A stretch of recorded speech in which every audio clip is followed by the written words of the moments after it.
श्री अमरेश जेना और बाइया जेना आज मुझे देखिली गणमाध्यम सामने गिरफ्तारी हेबा समय रे मो ना उच्चारण करिसेंती कि ए विषय रे अर्चना नाग को पचारंतु बोली। आज्ञा आपण मानक जरिया रे मु स्पष्ट करदेबाकू चाहूची मु ए घटना विषय रे किछि जानि नाही किंबा ए घटना रे पीड़िता को मु चिन्हि नाही। केस रु मु स्टडी कली से आज जणै दैछंती समग्र ओडिसावासी को कि से किभଳି कुकर्म रे संपृक्त थिले।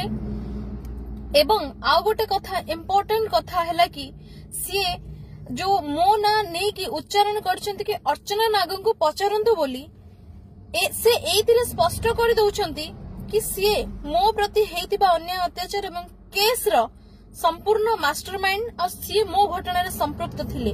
आज्ञा कहंतु जदि से संपृक्त नथिले ताहले से केमिति विगत दिन रे कहउतिले अर्चना नाग को चिन्हि नांती बोली।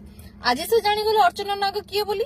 थैंक यू भाई आपण मते मने रखिचंती। सेकेंड कथा हैला आपण आज्ञा आपण की कुकर्म कले कौन कले आ पुलिस मो केस रे आपण कहिथिले कि पुलिस ईडी को मु जानिनी से माने कोन मो कंट्रोल रे बोली।